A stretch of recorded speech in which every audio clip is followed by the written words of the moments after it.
Deuxièmement, nous faisons aussi appel à tout le monde, à toute personne qui veulent avoir des entretiens et autres, ce qui concerne la prière.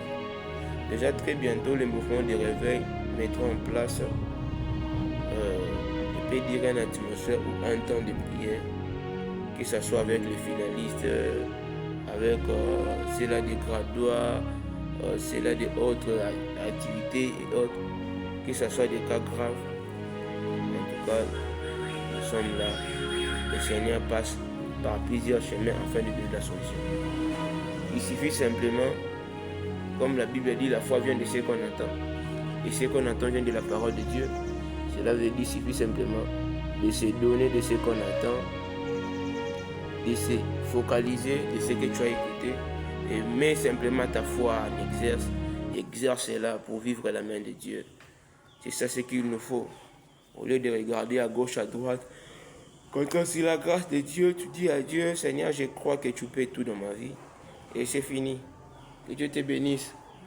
En tout cas, que cette journée, je comptais à dire à Dieu et à prophétiser sur la vie d'une personne.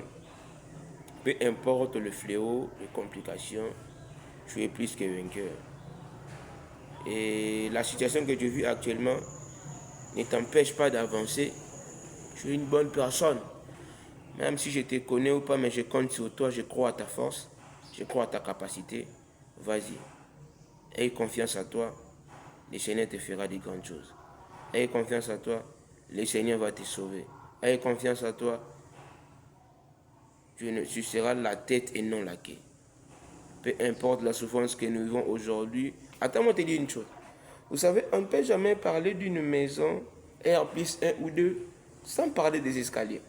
Parce que les escaliers, c'est cela qui nous permet de monter pour pouvoir arriver dans ce que nous appelons R+1 ou la maison du dessus ou mezzanine et autres.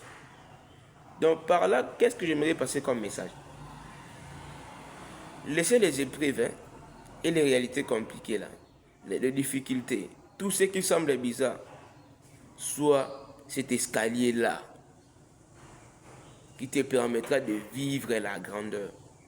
Vous savez, pour parler de l'auteur ou la profondeur, il y a des choses. Lorsque on a construit une maison, vous voyez la taille, le largement et tout.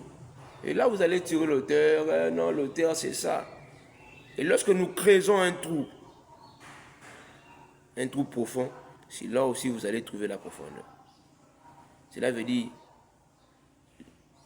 ce que tu es en train de vivre là, c'est juste un temps que Dieu est en train de passer afin de modifier ou de guiser la personne dont nous sommes. Parce que demain, ça ne sera plus les mêmes comme aujourd'hui. Shalom.